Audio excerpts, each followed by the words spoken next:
I opened my front door and found three strangers carrying empty boxes toward my house. For a few seconds, nobody moved. Then I saw my brother standing behind them, turning a freshly cut key around one finger like he had just won something. Beside him stood my mother, holding a typed sheet of paper with my name printed across the top. An eviction notice.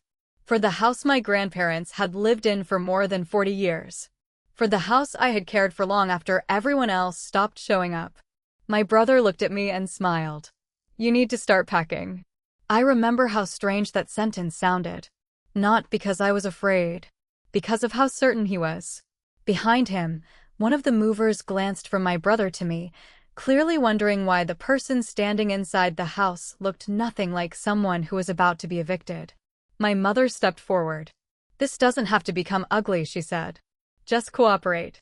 I looked at the paper in her hand. Then I looked at the key in my brother's fingers. There was something else I noticed that morning. My brother had never had a key to that house. Not once. I kept my voice quiet. "Who gave you the key?" His smile disappeared for half a second. Then he laughed. "Don't play games with me." I asked a question. My mother sighed as though I were the difficult one. "He has legal authority now," she said. "You need to accept that." I looked past them at the moving truck parked beside the curb. Boxes. Furniture, blankets. A hand truck. They had planned this carefully. Someone had even told the movers exactly where to park. That was when I understood something I had not wanted to understand. This was not a misunderstanding. My brother had come prepared to take the house. And he believed he had every right to do it. What he didn't know was that I had already spent years learning something about that house that he had never bothered to learn.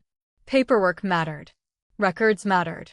And sometimes the quietest person in a family knew exactly where every important document was kept. I did not tell him that. I did not tell my mother either. I simply stepped onto the porch and closed the door behind me. My brother raised the paper. "This is an official eviction notice." I looked at it for only a moment. "Okay." He frowned. "That's it." I shrugged. He had expected panic. Maybe tears. Maybe an argument he could record and later use as proof that I was unstable or unreasonable. Instead, I stood there quietly. That seemed to make him angrier. "You've had enough time," he said. "The family has decided what happens to the property." The family. I almost smiled at those words. Because for years, when my grandparents needed help, there had never been a family meeting. There had only been me. I was the one who drove across town when my grandfather couldn't sleep. I was the one who sorted my grandmother's medications. I was the one who called the repairman when the furnace stopped working. I was the one who cleaned the kitchen after family dinners while everyone else went home. But standing on that porch, I knew none of that mattered to my brother. He was not thinking about the years. He was thinking about ownership. And he was certain he had finally found a way to claim it. My mother stepped closer. "Please don't make this harder than it needs to be." I looked at her. There was a time when I would have apologized just to end a conversation like that. That morning, I didn't. I simply said, "I haven't made anything harder." She stared at me. My brother started talking again, louder this time. He explained that the house had supposedly been transferred. He talked about paperwork, signatures, and family rights. He told the movers they could begin as soon as I moved aside. Then a car stopped at the end of the street. A man stepped out carrying a dark leather folder. My attorney. He was followed by a county investigator. My brother stopped talking. The movers stopped moving. My mother turned toward me. For the first time that morning, I saw uncertainty in her face. My attorney walked up the path without rushing. He looked at my brother. Then at the eviction notice. Then at the key. "Before anyone enters this property," he said calmly, "you should probably see what was filed." My brother swallowed. He reached for the folder. My attorney opened it instead. And that was when my brother finally realized that the piece of paper he had brought to remove me from my grandparents' house might be the very thing that exposed him. The first thing my grandmother ever asked me to protect was not the house. It was a small wooden key cabinet hanging beside the kitchen door. I didn't understand why it mattered so much at the time. It was old, scratched along the edges, and one of the little brass hooks inside was bent. My grandfather had made it decades earlier, back when he still repaired things instead of replacing them. Keys get lost, my grandmother had told me one afternoon. But knowing where they belong saves trouble. She smiled when she said it. I thought she was talking about keys.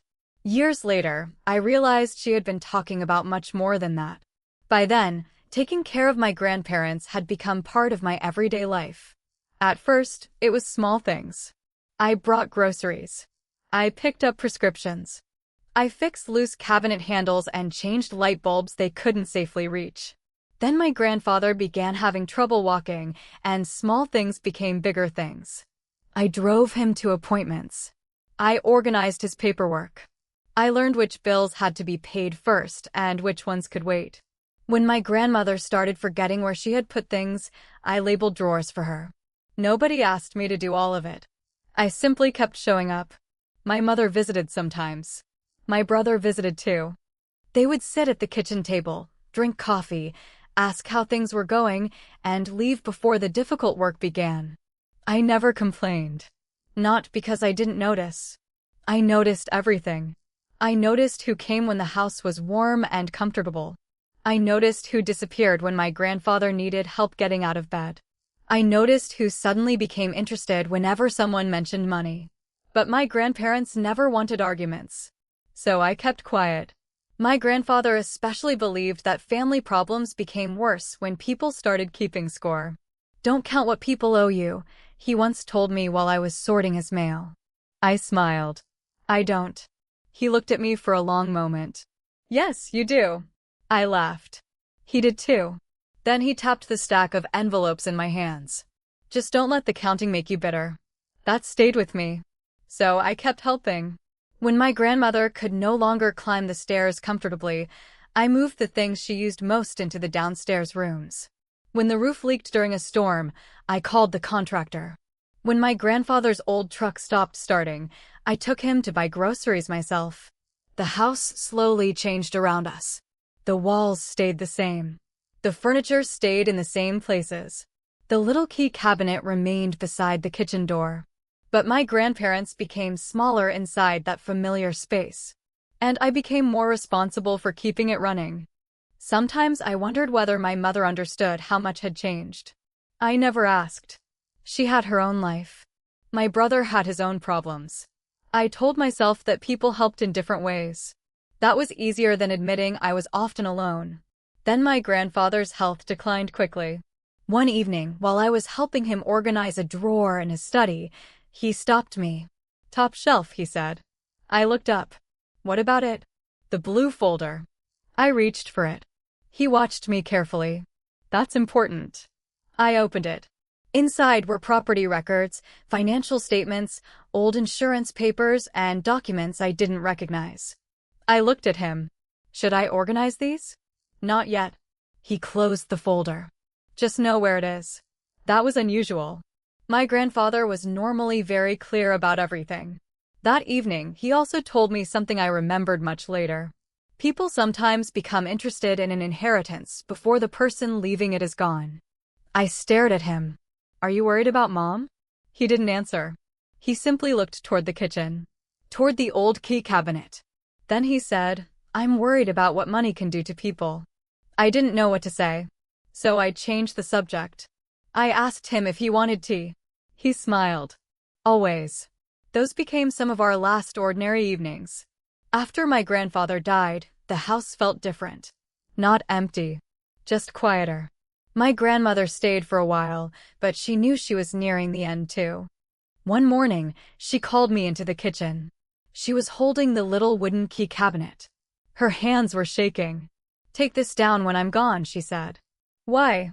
Because I don't want it thrown away. I promised her I wouldn't let that happen.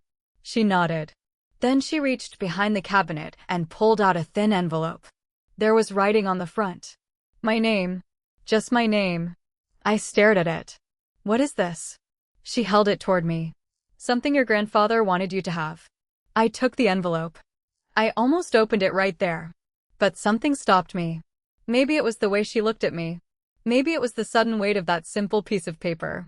Or maybe some part of me already understood that whatever was inside would change the way I looked at my family forever. So I placed the envelope in the drawer beside me. And I waited. I didn't know then that my brother and mother were already making plans for the house. I didn't know that they believed they understood my grandparents' wishes. And I certainly didn't know that the envelope sitting quietly in that drawer contained the first piece of truth they had never expected me to discover. I thought the envelope contained instructions for the house. Maybe a list of bills. Maybe a note about the old key cabinet. Something practical. Something ordinary. Instead, when I finally opened it, I found documents that changed everything I thought I knew about my grandparents' plans. I was sitting alone at the kitchen table. The house was quiet. My grandmother was gone, and every room seemed to hold some small reminder of her. Her reading glasses were still beside the chair. A half-finished puzzle sat near the window. The old clock above the kitchen door still made the same soft clicking sound. I opened the envelope carefully. The first page was a legal document. Then another. Then another. I read slowly because I was afraid I was misunderstanding something. The house had already been transferred. Not after my grandparents died. Years earlier. The property, along with certain investments, had been placed into a legal arrangement that named me as the beneficiary and protected the assets according to my grandparents' wishes. I stared at the pages for a long time. I didn't feel excited. I didn't feel rich. Mostly, I felt confused. Why had they never told me? Then I remembered my grandfather's words. Don't let money make people bitter. I gathered the documents and placed them back inside the envelope. I didn't call my mother. I didn't call my brother. Instead, I made an appointment with an estate attorney. I wanted someone outside the family to tell me whether what I was reading actually meant what I thought it meant. The attorney reviewed every page carefully. He asked me questions about when the documents had been signed, whether my grandparents had been mentally competent, and whether anyone had pressured them. I answered everything I could. Then he leaned back in his chair. You didn't create this, he said. I shook my head. No, and you didn't sign these transfers? No, he looked at me for another moment. Then your grandparents made this decision themselves. I looked down at the papers. For years, I had assumed my grandparents were simply grateful that I helped them. I had never imagined they had been quietly planning for my future too. The attorney explained that the property transfer had been completed properly and that the investment accounts had also been structured according to their instructions. There were protections in place. There were records. There was a paper trail. Everything had been done long before either of them passed away. I asked the question that bothered me most. Why didn't they tell my mother? The attorney paused. That is something only your grandparents could answer. I understood. And somehow, that answer hurt more than anything else. Because it meant there had been conversations I would never hear. Decisions I would never fully understand. And perhaps fears my grandparents had carried without telling me. A few days later, my mother came over. She walked through the kitchen, looked around, and started talking about the estate. Not the funeral. Not her parents. The estate. We should sit down and figure out how everything gets divided, she said. I stayed at the table. What do you mean? She looked surprised by the question. The house. The accounts. Everything. My brother arrived later. He had already decided what should happen. We could sell the house, he said. Split the money fairly. Fairly. That word stayed in the air. I looked at him. Neither of them knew. Neither of them had asked what my grandparents had actually arranged. They simply assumed the property belonged to the family because they believed it should. My brother began explaining how much the house was worth. He talked about repairs, taxes, possible buyers. He even mentioned how much each of us could receive if the property were sold. I listened. I said almost nothing. My mother finally looked at me. You agree, don't you? I folded my hands on the table. I need to check some things first. My brother laughed. Check what? I didn't answer. That irritated him. He leaned back in his chair and looked at my mother. She always does this. I kept my eyes on the table. I knew what he wanted. He wanted me to explain myself. He wanted me to say something that could be challenged. But I had learned something from my grandparents. Not every truth needed to be announced the moment you discovered it. The attorney had given me similar advice. After I told him about the family conversation, he was quiet for several seconds. Then he said, "Don't turn a legal matter into an emotional argument." I asked him what I should do. Nothing yet. I looked at him. Nothing. Preserve the documents. Follow the trust terms. Let your family say what they believe. You don't have to correct every assumption. That advice felt strange. Almost uncomfortable. I had spent most of my life trying to prevent misunderstandings. Now I was being told to let one exist. So I did. I kept the documents secure. I continued caring for the house. I continued speaking politely to my mother. And when my brother talked about what he believed he was entitled to, I listened. I didn't tell him that the house was already legally protected. I didn't tell him that my grandparents had made their decision years earlier. And I certainly didn't tell him that my attorney had begun preparing another layer of protection. Because the truth was bigger than the envelope. The documents did not just reveal what my grandparents had given me. They showed me how carefully they had planned to keep their wishes from being changed by anyone after they were gone. And before I left the attorney's office that week, he placed one final document in front of me. "If you want maximum protection," he said, "there is another step we can take." I looked down at the paperwork. I had no idea that signing it would quietly change the legal future of the house. And my family still had no idea what was already happening behind the scenes. 3 weeks after my grandmother's funeral, I noticed something strange about the back door. The lock was scratched. Not badly. Just enough to make me stop and look at it twice. I stood there with my hand on the handle, staring at the thin marks around the keyhole. Someone had tried an old key. I knew that because the lock was new. I had replaced it myself. I didn't call my mother. I didn't call my brother. I simply stood there for a moment and listened to the quiet house. Then I locked the door again. By that point, I had already signed the papers my attorney recommended. The house and the protected investments were now held within an irrevocable family trust. It wasn't something I had done because I wanted to fight my family. In fact, I was still trying to avoid a fight. I wanted the house protected. That was all. My grandparents had spent their lives building something stable. I didn't want their final wishes turned into an argument over money. So I changed the locks. I secured the important documents. I made copies of the trust records and stored them in separate places. Then my attorney suggested something I had never heard of before. A county title alert service. If anyone records something against the property, he explained, you'll know quickly. I signed up. It took only a few minutes. At the time, it seemed almost unnecessary.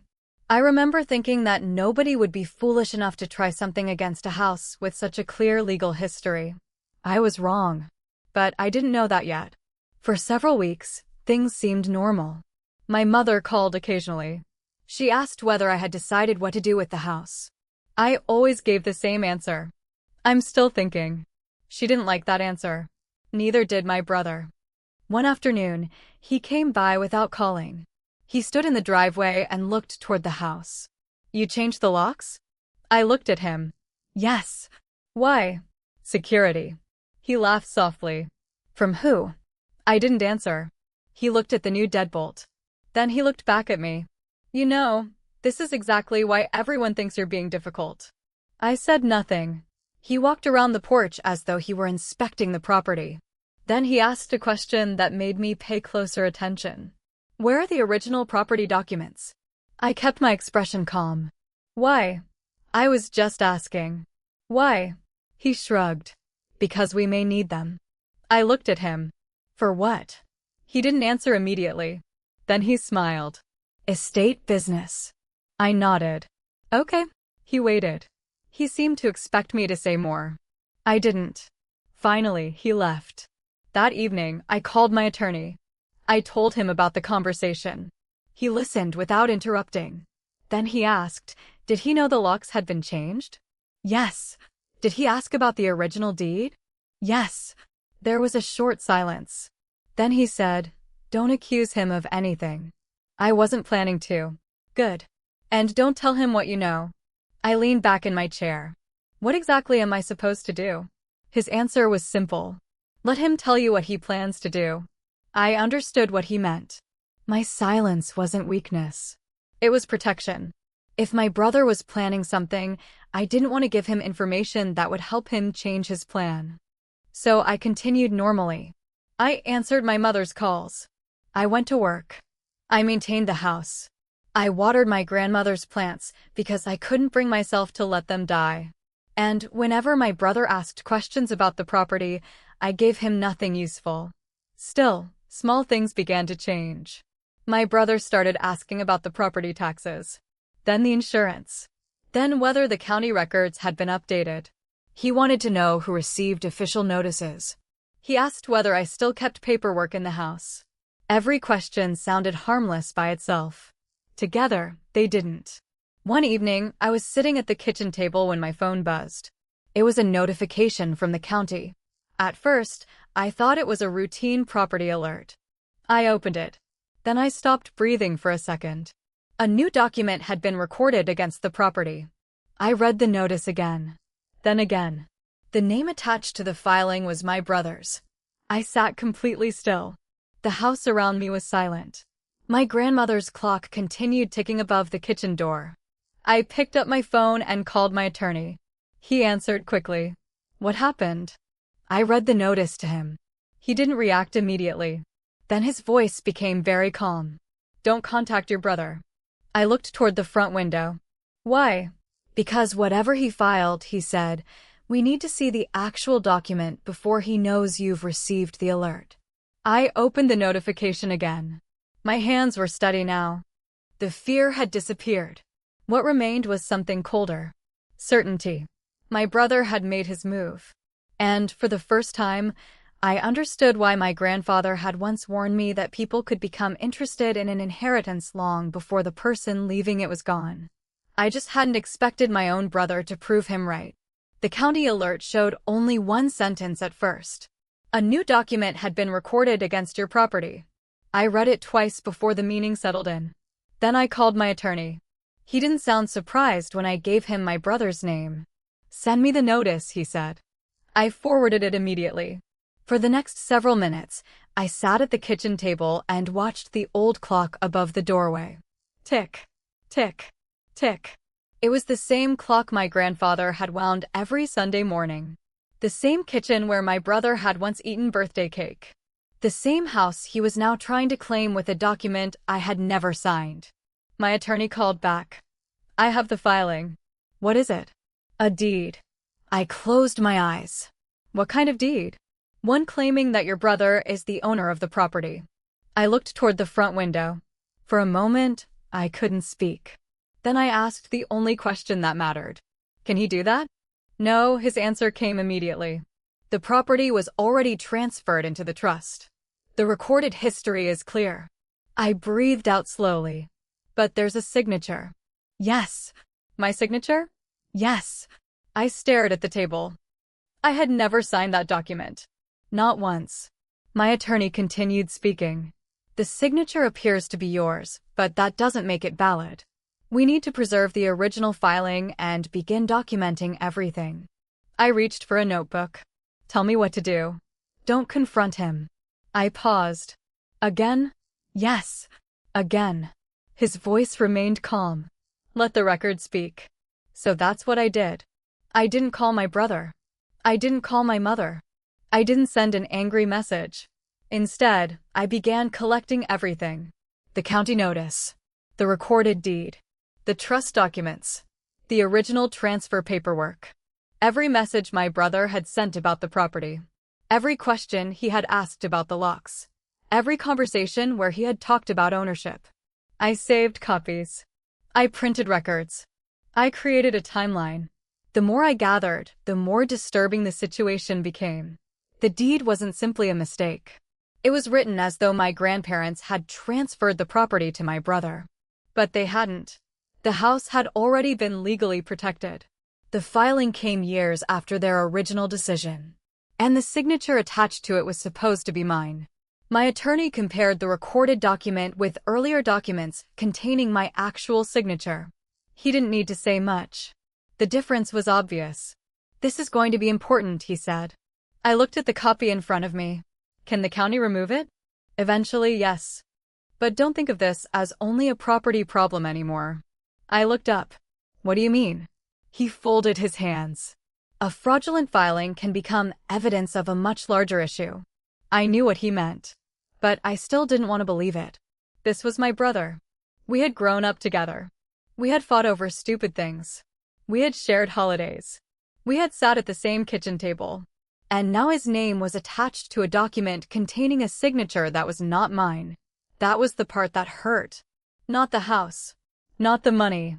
The fact that someone who knew me well enough to recognize my signature had decided to imitate it. That evening, my mother called. She sounded tired. What did you do? I was confused. What do you mean? You reported the deed.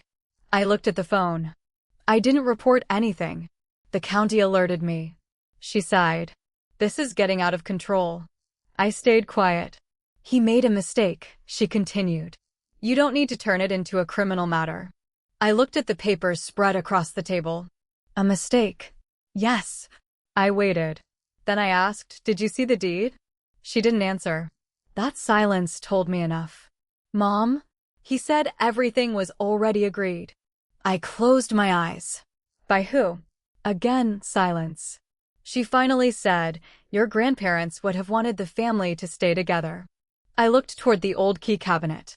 I thought about my grandmother handing me that envelope. I thought about my grandfather telling me to watch the documents. And I understood something painful.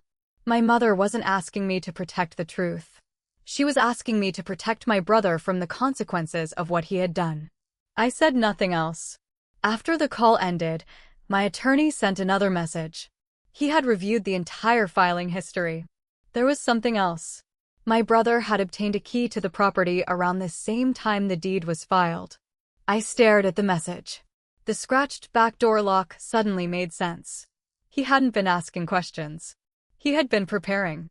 And now I understood why my attorney had told me not to confront him. He didn't know I had been alerted. He didn't know the county had preserved the filing. He didn't know the trust already protected the house. Most importantly, he didn't know how much evidence was now sitting in front of me. My attorney called one more time. Don't change your routine, he said. I was silent. Let him think the deed worked. I looked at the old key cabinet. Then at the front door.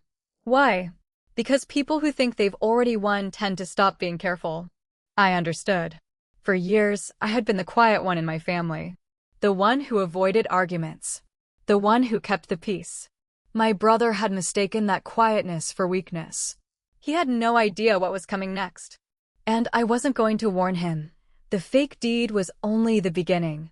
A few days after the county alert, another envelope arrived at my house. I recognized my brother's handwriting before I even opened it. Inside was a typed eviction notice. My name was at the top. The property address was correct.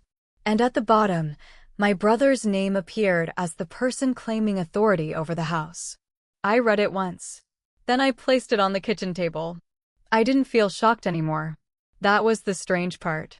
A few weeks earlier, something like this would have made my hands shake. Now, I simply understood what I was looking at. My brother believed the false deed had worked. And, because he believed that, he was becoming more confident. That confidence was exactly what my attorney had been waiting for. My mother called later that afternoon. You received the notice? Yes. Then you understand what you need to do. I looked at the paper. What do you think I need to do? Leave. Her answer was immediate. You're making this harder than it has to be. I sat quietly.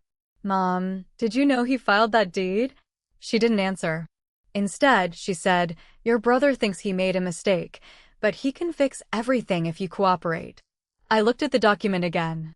A forged signature. A false ownership claim. Now an eviction notice. This wasn't a misunderstanding anymore. But I didn't say that. I only said, okay. My mother sounded relieved. Good. That's all I'm asking. After we ended the call, I sent a copy of the eviction notice to my attorney.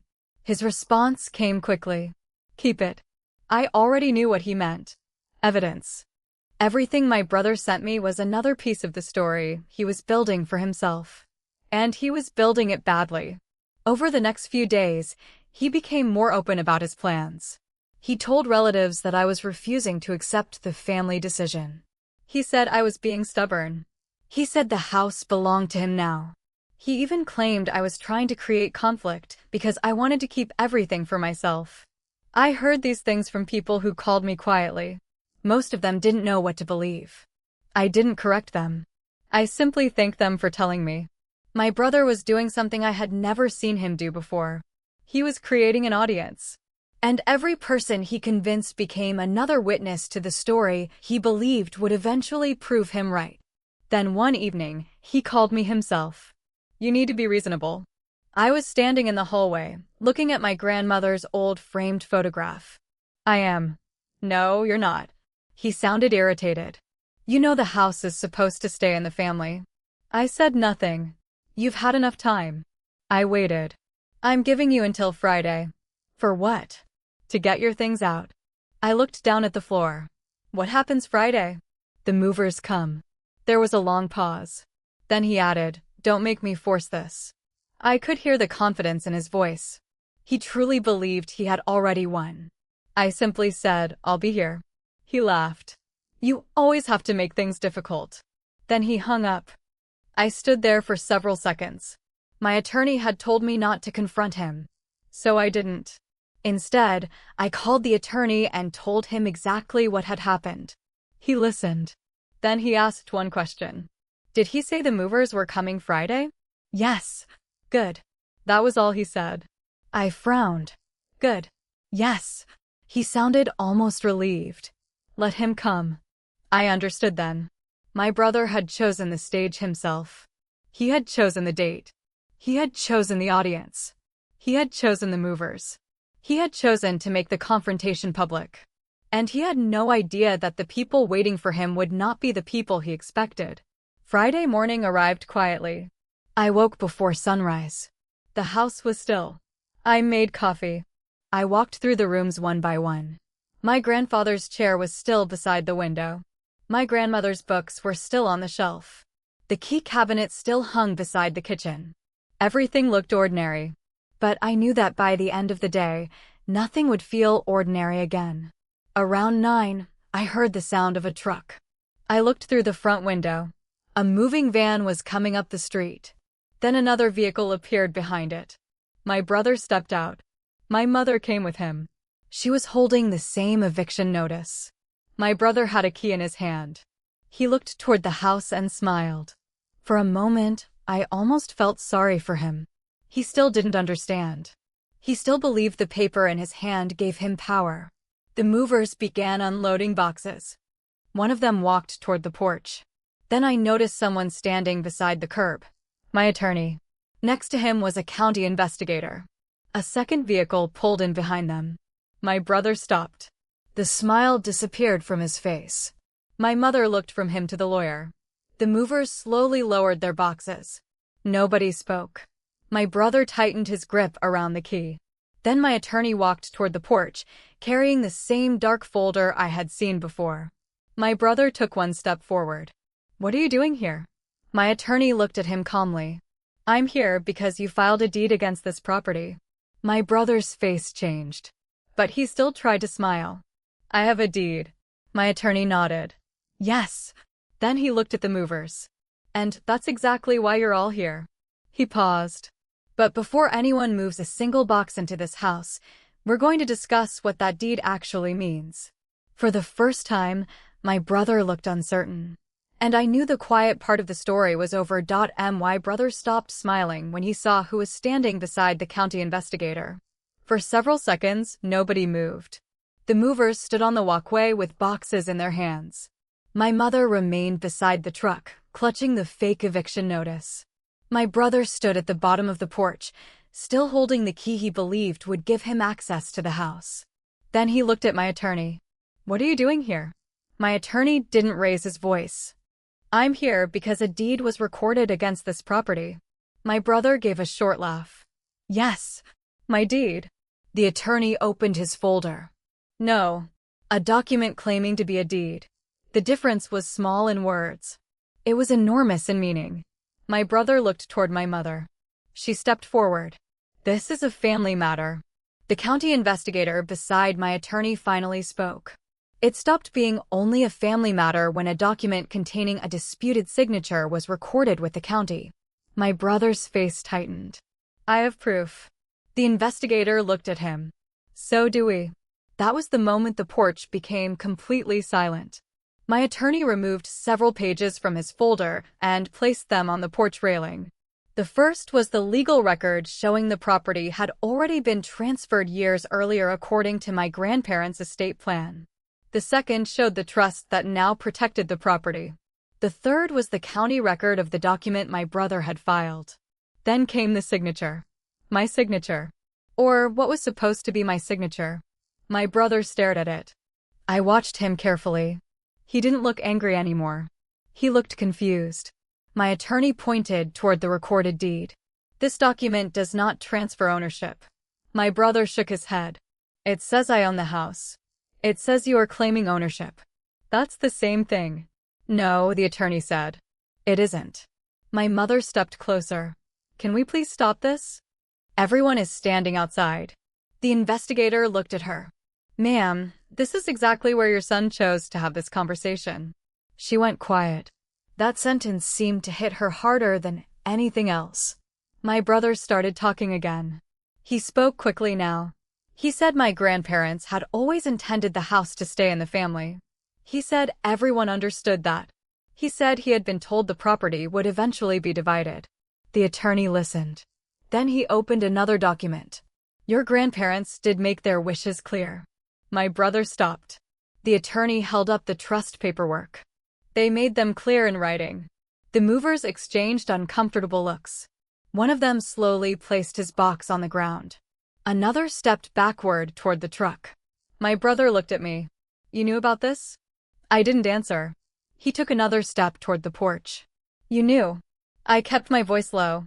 I knew what my grandparents left behind. That was all I said. He shook his head. You let me do this?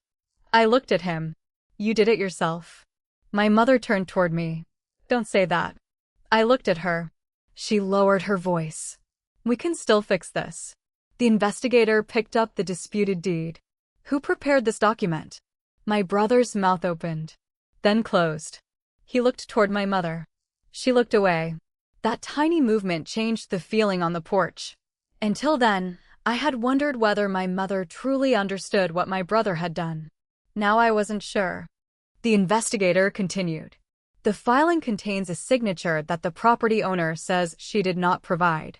We also have the original documents available for comparison. My brother immediately responded. I didn't forge anything. The investigator didn't argue. Then you'll have an opportunity to explain that. My brother's confidence was disappearing. He pointed toward the house. But I have a key. The investigator looked at the key. That does not establish ownership. My brother looked down at it. For the first time, the key looked small, almost harmless. The same key he had been spinning around his finger that morning now seemed like another piece of evidence. My attorney turned toward the movers. You should not enter the property. One of them nodded immediately. Understood. The other followed him back toward the truck. Nobody laughed. Nobody whispered. The neighbors who had been watching from their windows were now standing quietly outside. The audience my brother had created was finally seeing the truth. Not from me. Not from a speech. From records. Documents. Dates. Signatures. Evidence. My brother tried one last argument. You can't just accuse me of stealing a house. My attorney looked directly at him. We're not accusing you of stealing the house. He paused. We're documenting what you filed. The investigator added, and the circumstances surrounding that filing. My brother's face went pale. My mother looked at me. Her expression had changed completely. There was no longer anger in her eyes. There was fear. She came closer and lowered her voice. Please. I knew what she was asking. Not for the house. Not for the truth. She was asking me to protect my brother. To make this disappear. To turn what had happened into another family secret. I looked at the old front door behind me. I thought about my grandparents. About the years I had spent keeping their home safe. About the trust they had placed in me. Then I looked back at my mother. I can't do that. She stared at me. My brother heard those words. His shoulders dropped. The investigator gathered the documents. The lawyer closed his folder. And the movers began putting the boxes back into the truck. The entire scene had reversed itself. They had arrived believing they were removing me. Now they were leaving without touching the house. My brother still had the key in his hand. But it no longer opened anything that belonged to him. As the last mover walked away, my attorney stepped beside me. He didn't smile. He simply said, "You did the right thing by waiting." I watched my brother walk toward the truck. For the first time, he looked less like someone who had won something and more like someone who had finally realized what he had risked. Then my mother turned back toward me. Her eyes were wet. Her voice was barely above a whisper. "If you cooperate with them, you will lose your brother." I didn't know yet that she would make the same threat about herself. And this time, I would have to decide whether keeping my family meant protecting them from the consequences of what they had done, or finally protecting myself. My mother's final threat hurt more than the forged deed. "If you cooperate with them," she said, "you are no longer my daughter." She said it quietly. That almost made it worse. We were standing on the same porch where my brother had arrived that morning with movers, a fake eviction notice, and a key he believed gave him control. Now the movers were gone. The investigator had taken copies of the documents. My brother had left without saying goodbye. And my mother was standing in front of me, asking me to make everything disappear. I looked at her for a long moment. "Mom," I said, "he filed a document with my name on it. He made a mistake. He claimed ownership of the house. He thought he had the right. He used my signature." She looked away. For a few seconds, neither of us spoke. Then she said, "He's your brother." I knew those words. They had been used in my family for years. Whenever my brother needed help, he was my brother. Whenever he needed forgiveness, he was my brother. Whenever something went wrong, someone expected me to understand because he was my brother. But nobody had ever asked what happened to me when I was the one expected to absorb the damage. My mother stepped closer. "You don't understand what prison would do to him." I looked at her.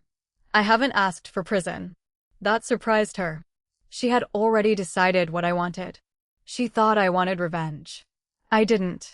I wanted the truth documented. There was a difference. My attorney had explained that I would eventually have to provide a formal statement and sign the official complaint if I wanted the investigation to continue. I knew what that meant. Once I signed, I couldn't pretend this had never happened. There would be records. There would be consequences. There would be no easy way to put the family back together exactly as it had been. Maybe that was what frightened my mother most. She wanted the old silence back.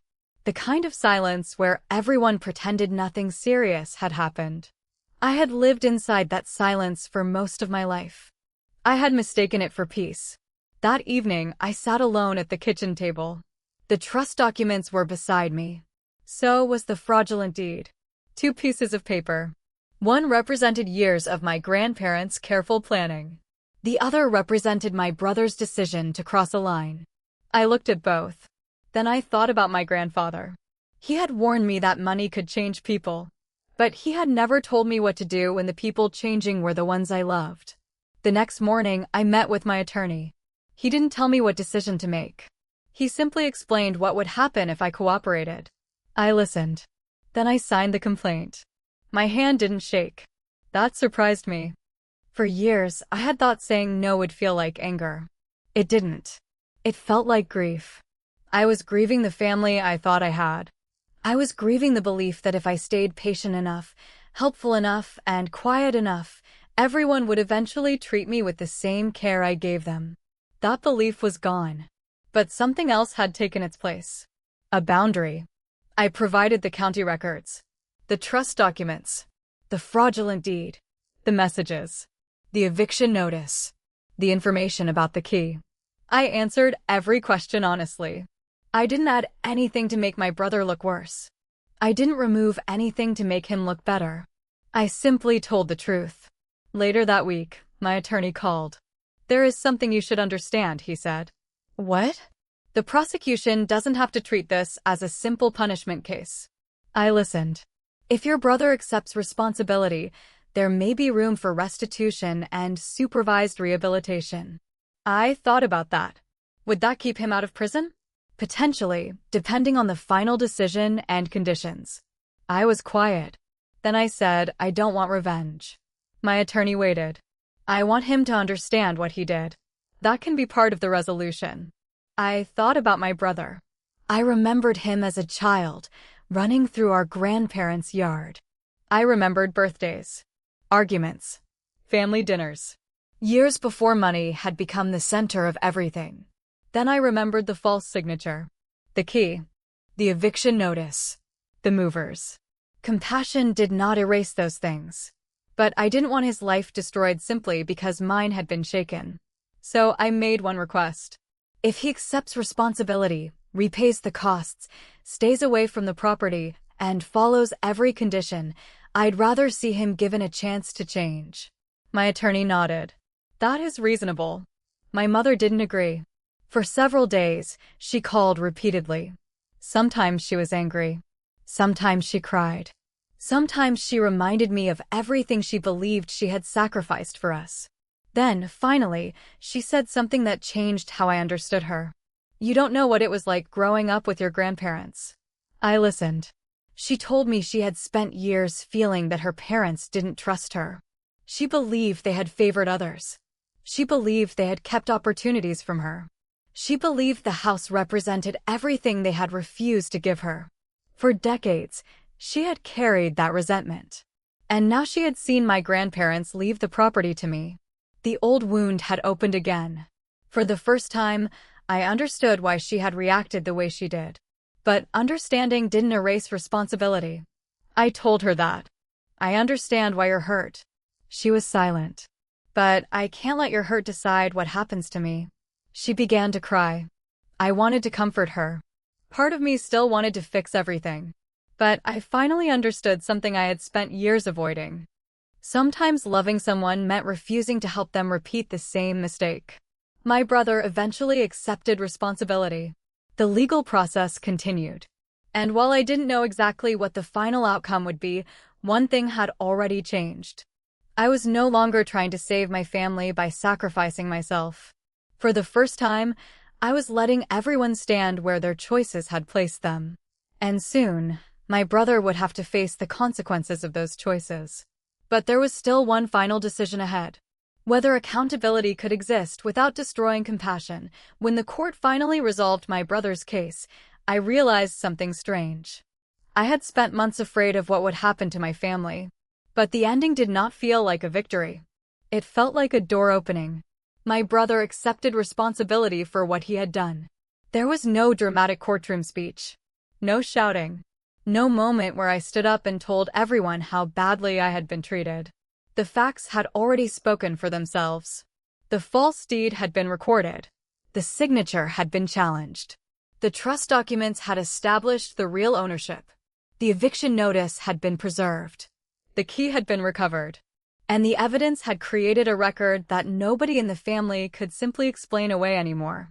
The final outcome was a supervised deferred judgment with restitution. My brother would have to repay the costs connected to what he had done.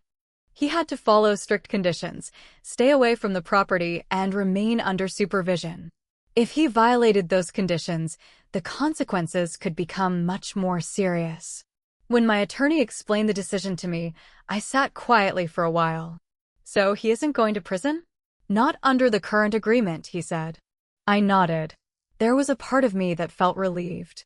Another part felt sad. I didn't want my brother destroyed. I wanted him to understand. There is a difference.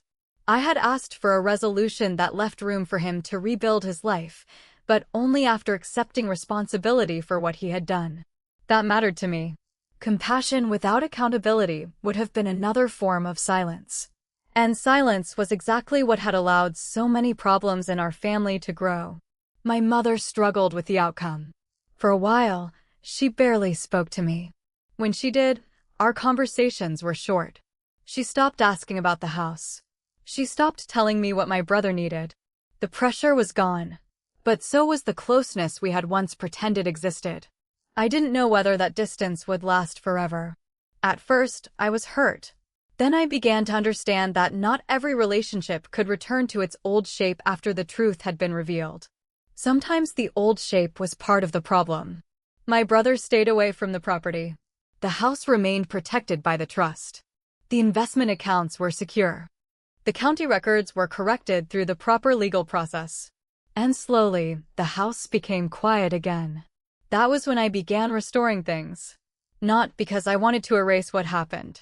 Because I wanted the house to feel like my grandparents' home again. I repaired the loose cabinet door in the kitchen. I cleaned the old windows. I put my grandmother's books back where she had kept them. I polished my grandfather's old desk. Then one afternoon, I stood in front of the little wooden key cabinet. It had been hanging there for years. The same cabinet my grandmother had asked me to protect. I opened it. Most of the hooks were still there, but one was empty. I knew which key had once belonged there. The original front door key. The one my brother had somehow obtained. I had thought about that key many times. It had become a symbol of everything that happened. A key was supposed to represent access, trust, permission. But my brother had treated it like ownership. He had confused having a way inside with having the right to enter. I didn't want the cabinet to remain a reminder of him. So I replaced the missing key. I found a new one that fit the lock. Then I stood there looking at the empty label beneath the hook. I thought about my grandmother. I thought about her warning that keys get lost. I thought about my grandfather telling me to protect the important things. Then I took a small piece of paper and wrote 2 words. Ask first. I placed the label beneath the new key. For some reason, that tiny act brought tears to my eyes. Not because I was sad. Not exactly. It was because I finally understood what my grandparents had been trying to teach me. They had trusted me with more than a house. They had trusted me with their wishes, their memories, their work, their belief that I could protect something without becoming consumed by it. I had spent years thinking that being a good daughter meant keeping everyone happy. Being a good granddaughter meant carrying every burden. Being a good sister meant forgiving everything.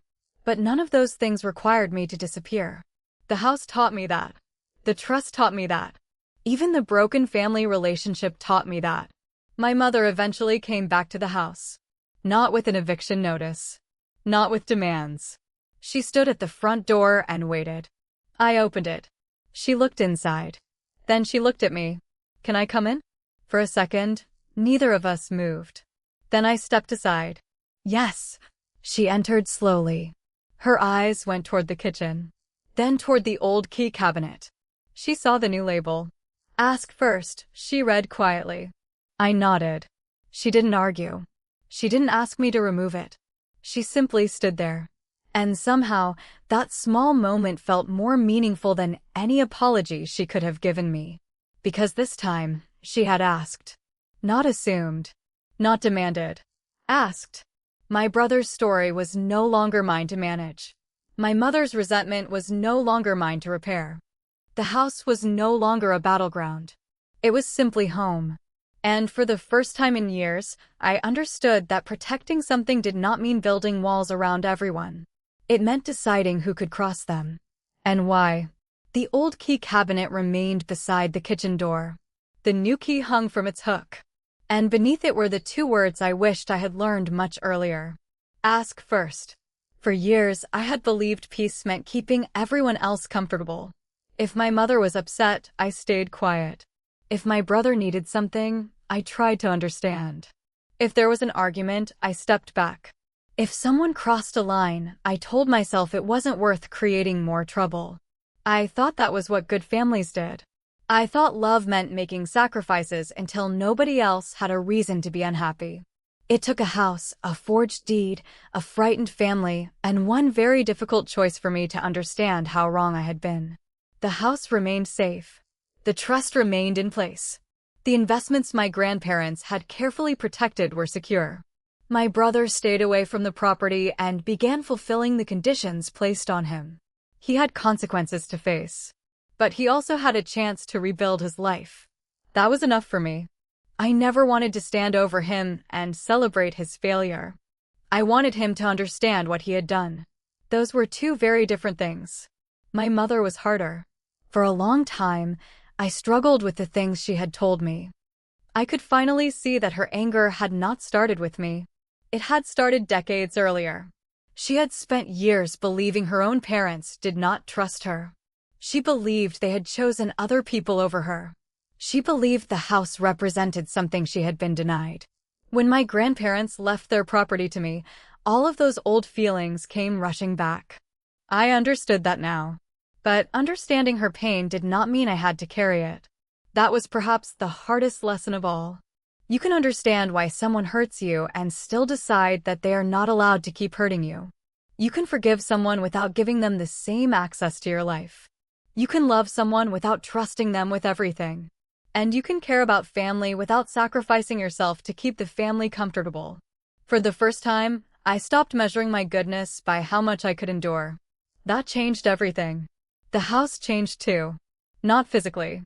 It still had the same porch, the same kitchen, the same hallway where my grandmother used to leave her slippers.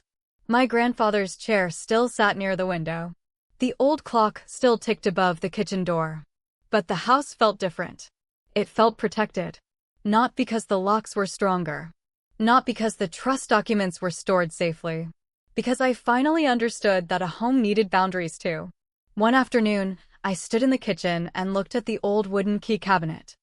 The cabinet had been there longer than I had been alive. Its edges were scratched. The brass hooks were dull. One had been repaired. And the missing key had been replaced. Beneath it was the new label I had added. Ask first. 2 simple words. They looked almost too small for everything they represented. But they said what I had failed to say for years. Ask before entering. Ask before taking. Ask before assuming. Ask before deciding that someone's silence means yes. My grandparents had taught me to protect their home. What I had learned afterward was how to protect myself. That did not make me cold. It made me honest. There was a time when I believed setting boundaries meant pushing people away. Now I understood that boundaries could actually make relationships healthier. When my mother came to the house later that year, she didn't walk in. She stood at the porch and waited. Then she knocked. I opened the door. She looked at me. Can I come in? I smiled faintly. Yes. She stepped inside. That was all. No dramatic apology. No perfect ending. Just a small change. But sometimes small changes are the ones that matter most. My brother eventually began rebuilding his life. I didn't monitor him. I didn't ask whether he was sorry every week. That was no longer my responsibility. He had choices to make. He had consequences to face. And he had the opportunity to become someone different. That was enough. I also stopped asking myself whether my grandparents would have been disappointed by everything that happened. For a long time, that question haunted me. Then one evening, I sat in my grandfather's old chair and finally knew the answer. I don't think they would have wanted me to destroy my family. But I don't think they would have wanted me to destroy myself to save it either. They had trusted me with their home because they believed I could protect something valuable. Perhaps that was the final thing they left me. Not a lesson about money. Not a lesson about inheritance. A lesson about dignity. The kind of dignity that stays quiet when people underestimate you. The kind that doesn't need to shout when the truth is already written down. The kind that can say no without becoming cruel. And the kind that can forgive without pretending nothing happened. I still have the key cabinet. I still keep the new key in its place. And every time I see those 2 words beneath it, I remember everything that happened. Ask first. I used to think those words were about the house. Now I know they were about my life. My time. My trust. My peace. My boundaries. Nobody is entitled to those things simply because they share your last name. Love doesn't require endless sacrifice. Family doesn't give someone permission to hurt you. And keeping everyone happy is not the same as keeping the peace. Sometimes real peace begins with a quiet no. Sometimes protecting what matters means allowing someone else to face the consequences of their own choices. And sometimes the strongest thing you can do is stop explaining yourself to people who have already decided they're entitled to you. If you have ever been the person who kept giving just to avoid conflict, I want you to think about one question. What would your life look like if you finally stopped confusing self-sacrifice with love? Maybe your answer won't be easy. Mine wasn't. But I learned that boundaries don't always end relationships. Sometimes they are the first thing that makes a relationship honest. And sometimes, protecting yourself is how you finally break a painful family cycle before it reaches the next generation. So if someone in your family has ever made you feel guilty for saying no, tell me in the comments. Did you stay quiet to keep the peace, or did you finally choose yourself? And if stories about family betrayal, quiet strength, and hard-earned second chances speak to you, subscribe. There are more stories waiting.